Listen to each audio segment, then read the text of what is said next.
So panoorin yung video natin mga lods, may nagpapa-maintenance lang sa atin, ano? So ayan, yan, recondition na ulit yan.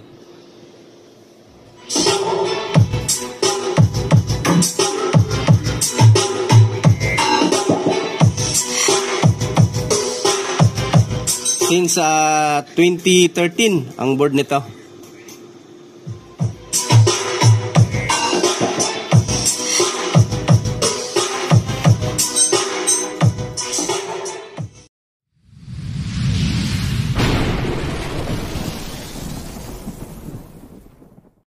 Hello mga lods, so tayo to, good evening, welcome back sa ating munting channel dito sa ating Ortec TV. Another night, another vlog, another content na naman dito sa ating Ortec TV official. So ayan, at meron tayong tanggap dito, magpapa-maintenance lang, magpapalinis lang ano. So meron tayong concert dito na clone ito pag ganito clone. At ang model ay EB8022 8022. So ayan. So meron na itong ano, so, wang-wang na yung USB niya Meron itong Bluetooth, parang walang Bluetooth, ano lang siya, USB. So ayos din, maganda rin naman. So sakto lang din talaga yung dito na nilagay nila, no? Yung mga minomodify natin na ano, dito natin nilalagay, sakto din talaga siya. So I think yun, parang grabe nga ang ano nito, grabe nga ang dumi nito. So yun, bago natin ito simulan mga lods, baka hindi ka pa nakasubscribe dyan, pasubscribe na po at pakita na notification bell at ilagay sa all para laging updated. So i-continue tayo, open ko muna. So yun mga lods, na-open na natin. So, pero yung laman pala, EB602 na transformer. So ito nga, mukhang need nga ng maintenance. Ayan, grabe ang dumi.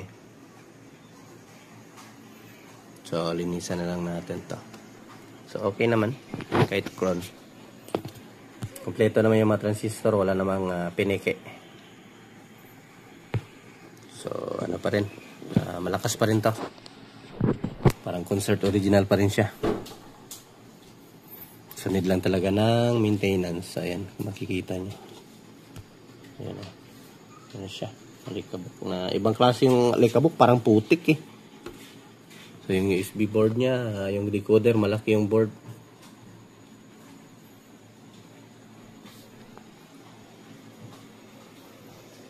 At ito, labahan muna natin to, no? Para bukas, pwede na natin to ipakuha sa kanila. I-blower natin to, saka natin hot air lang natin para matuyo agad Ayan, tanggalin lang natin tong capacitor siguro. Tignan na lang natin kung ano pwede gawin. Basta't re-recondition natin. Ayan, sunog yung 10 ohms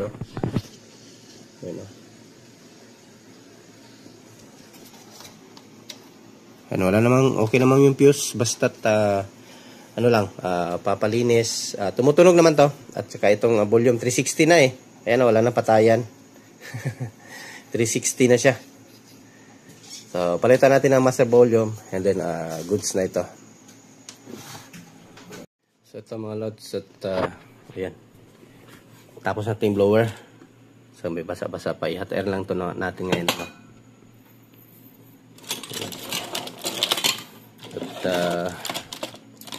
yan, hot air lang natin to yung mga kaunting basa-basa.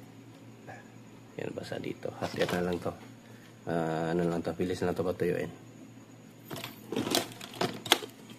Kasi malinis na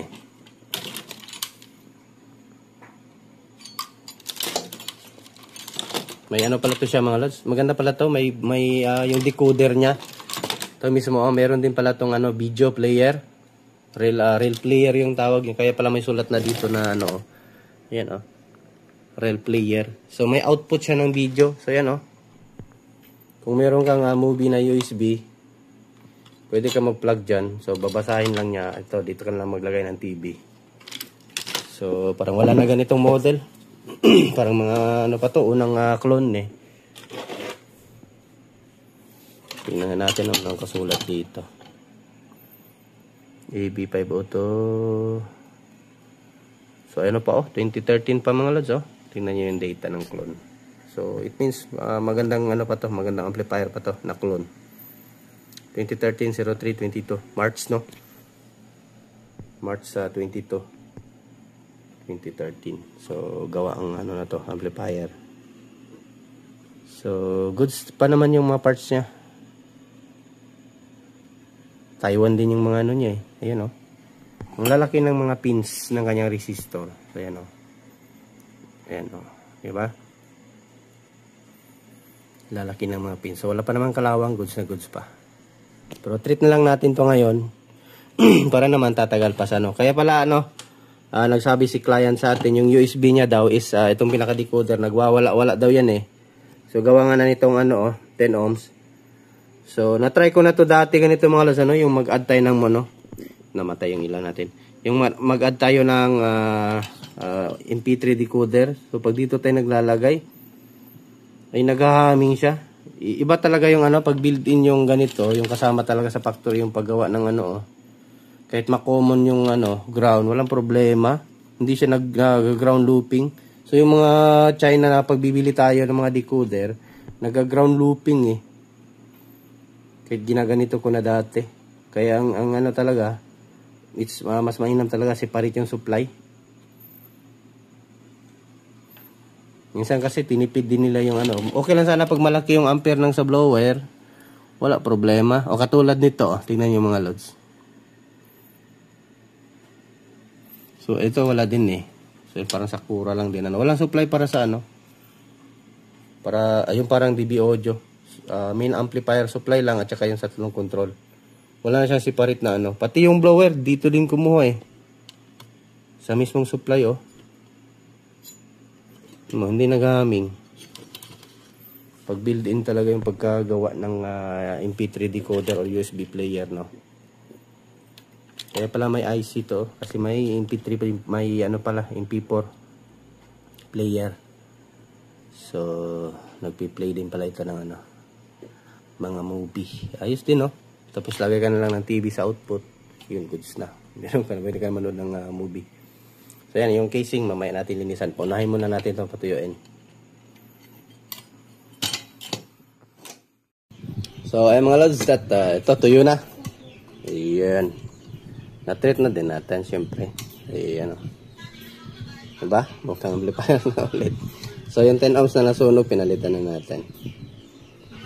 So, ayan. So, control. Ganun din. So, maintenance. So, ganito tayo mag-maintenance ng amplifier. Maintenance day. So, yung blower. Yung USB board, na-treat ko din to para in case may pasukan to ng mga ipis ay hindi ano yung SMD corrosion no. Sayang naman kasi meron pa naman tong MP3. Ito yung kanyang master volume board, input board, so treated na din. Output board, yan, output terminal. So, ito assemble na natin, linisan ko muna yung ano natin. Yung ating amplifier. So, ayan, meron para akong i-ano sa inyo. Yung in-upload natin na tester. So, maganda siya mga lods. Alam niyo ba kung bakit? Ilaw pa yan. So, eto. Gamit talaga siya kapag yung mga ano, yung mga kaibigang tech natin na ano, malakas sa area, no? Yung repair sa electric fan.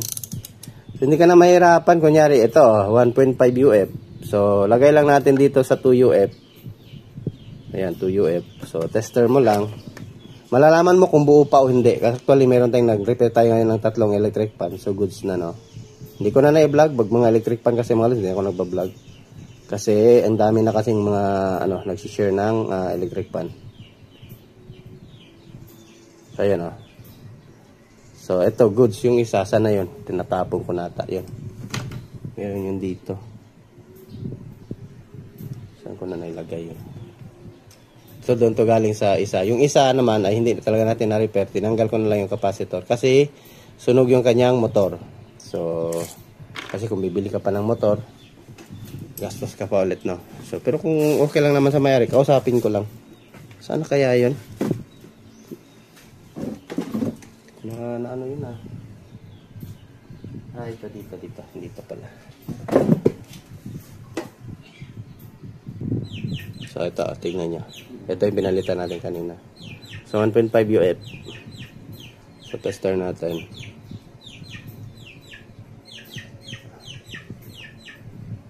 So, 0.5 na lang siya. So it means sira na ito. Mahina na umikot. Or hindi na makapag-start up yung motor. Ayan, di ba? So 1.5 UF, naging 0.5 na lang siya. So maganda. Maganda siyang tester. Ito, iligpit lang natin ito. Kasi magagamit pa natin ito pag may repair tayong ibang electric fan. Tapos ito, kunyari dito sa AC, ito. Meron pala siyang cell, itong cell pipindutin mo pa pala siya.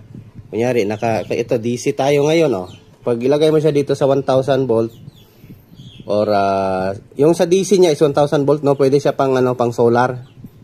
So pwede siya pang high voltage na mga MPPT. So pwede ka makapagsukat gamit itong tester na to.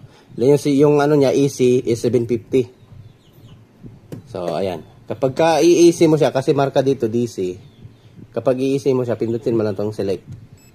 Ayun. Tapos tester ka na. Ayan. So 20. Accurate talaga kung ano yung output ng inverter. Yun din talaga. Accurate talaga siya. Kasi naka-solar tayo dito sa bahay. So ayan, maganda siya. Dito naman, merong diode. Ito, diode. Ayan, ito. So, beeping. Tapos, pag i-select mo siya, magiging diode siya. Ayun, pwede ka na mag-check ng diode. Basta, marami siya. Maganda siya mga loads. Kunyari, ito. Dito tayo sa, sa hertz, no? So, ito-test natin kung ilang hertz yung... Gamit talaga siya, kunyari, may inverter kayong i-repair. So, malalaman mo kung 50 Hz yung inverter or 60 Hz. So, ito, test natin sa AC natin dito. Sa ating inverter mismo, output ng ating inverter. So, naka 200 Hz tayo ngayon na setting. So, tester natin.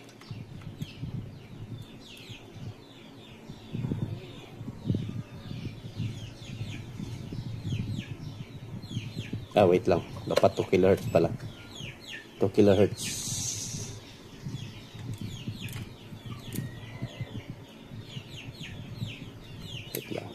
Luwang yung ko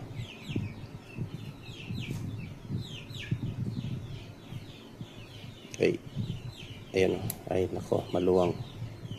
Ayan 60 Hz tayo. Nagagalaw-galaw yung test probe natin.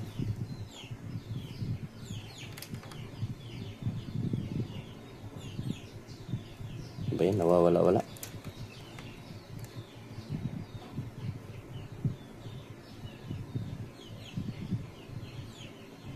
Okay. So, pala. Yung isa ko palang inverter ay walang grid na nakakonect, kaya yung frequency natin 160. Ito pag yung isang inverter ang gagamitin natin na mayroong nakapasok na grid, ang taas niya. So, ilipat natin sa grid talaga namin mismo dito.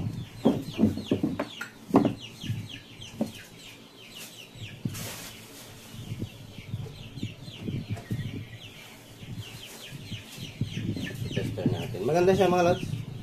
Gamit talaga to sa mga installer ng solar, electrician, at saka yung nagre-repair ng mga motor.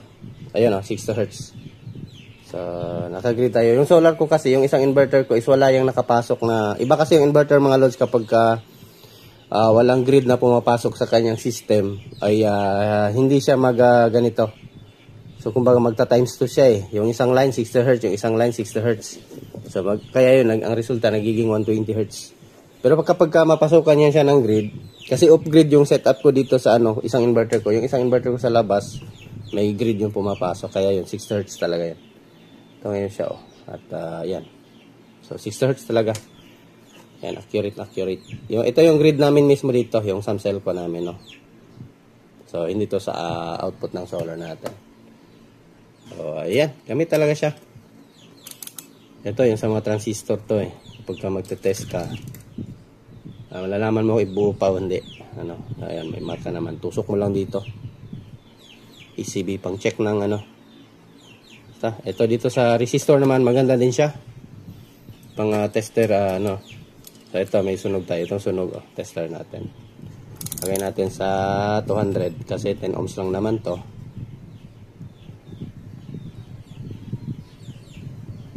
So, 10 ohms pa naman. Ayan. Wait lang, hinawakan ko pala. Mag-resistance pala yan So 9.8. So goods pa naman, pero pinalitan ko na lang talaga kasi sunog na. So ayan. At saka pag mag-iinit yan siya, may tendency yan na magwala-wala na yung ano natin, USB. So ayan, continue tayo. Yan lang, maganda yung tester. Bili kayo ng ganun. Yung ginaganda lang sa atin, ginawa natin rechargeable. So ayan mga lods, tingnan nyo. Ito, meron siyang EV, audio and video out. So ayan. Ganda.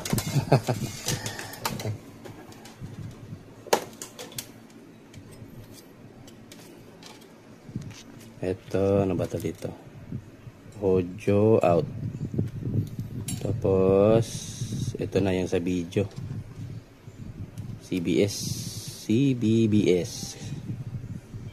Ayos din tong ano na to ah. Tapos, yung tong control pala. Sinahin natin.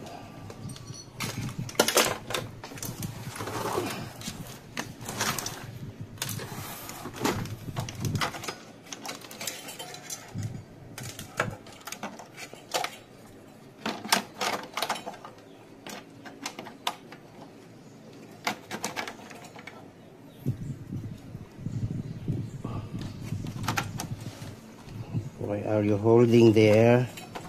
Ayun. So, huwag kalimutan i-like ang ating mga video mga lods, ano? So, ayan. Ito yung nagustuhan. At, ayan. Thank you talaga sa mga walang sawang sumuporta sa akin. Until now, mag-end of the year na lang.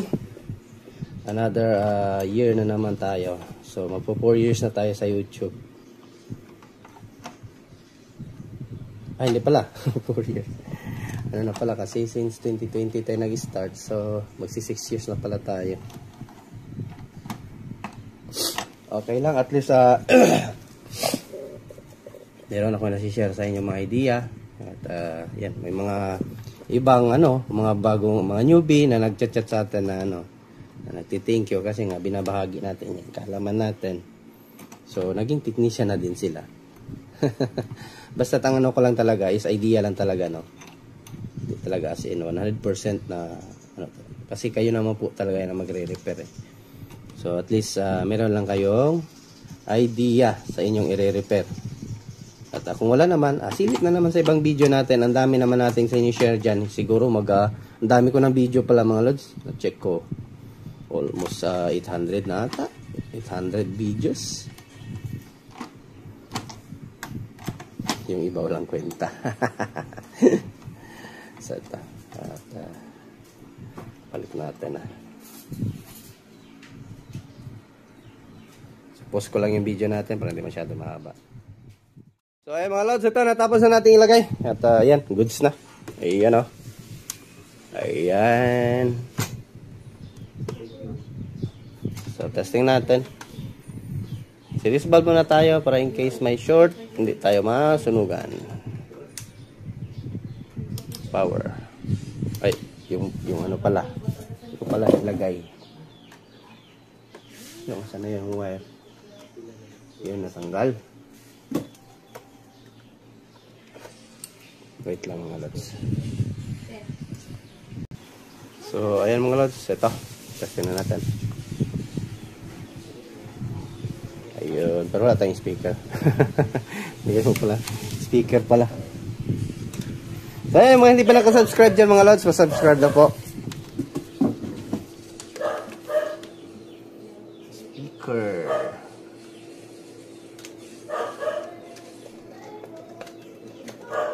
So, yung ano pala, yung dito sa kanyang selector ay pinag-isa ko na lang para hindi na magkapalyar-palyar, no? So, hindi naman to sa gamitin pang paging, pang bahay lang naman to eh.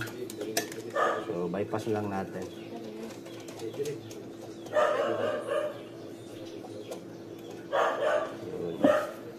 USB tayo.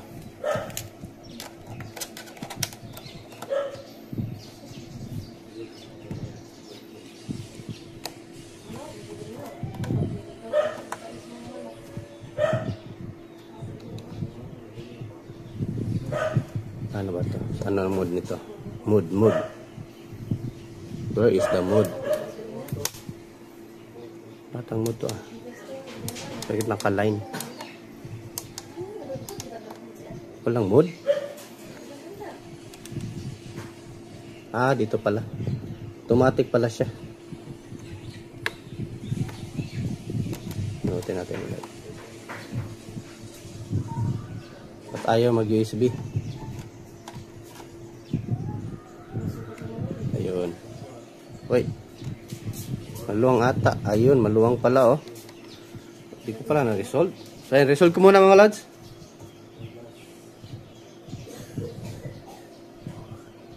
So, nagre-read naman ah.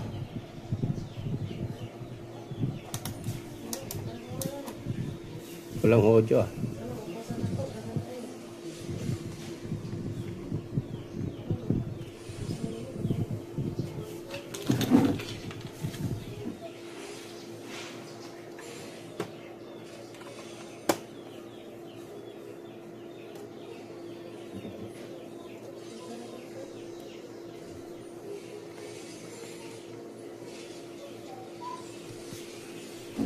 Wala. Wait lang, ayusin ko lang mga lods. Walang audio. So, ito na mga lods. Ito, natanggal pala doon sa ano, sa input. Kasi ito, nahinang na din natin. Yan, goods na ito. Yan o.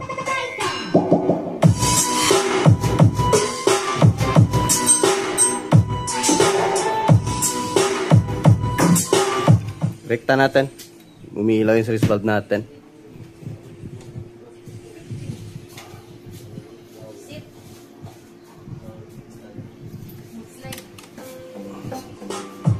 So, yan. Need paggalawin dito eh.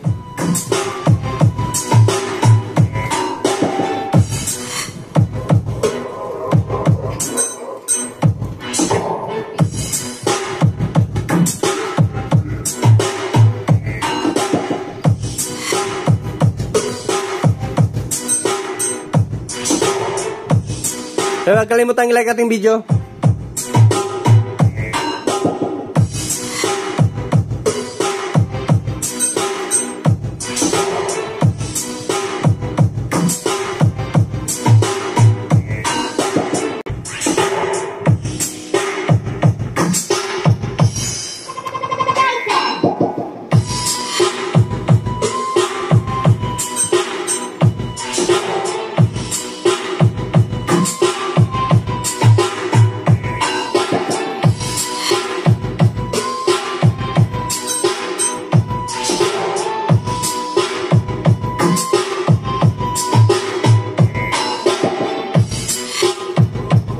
Kaya mukhang amplifier na. Mukhang bago na ulit.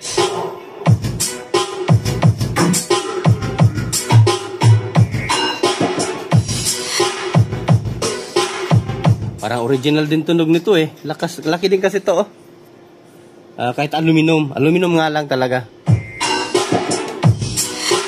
So yan yung gustong magpapa-shoutout dyan. Comment lang sa baba ng ating video no. So sa mga nagtatanong kung saan yung location ko, Zamboanga City po no. From Isias Latin City, Zamboanga City.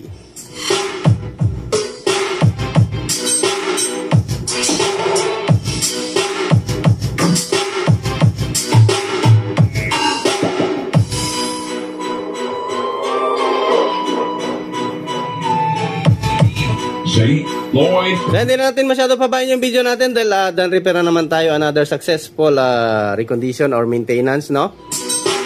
So thank you mga walang sawang suporta at hanggang dito na muna yung video natin until next video. Okay lang mga lods no. So yan, magandang buhay, bye bye.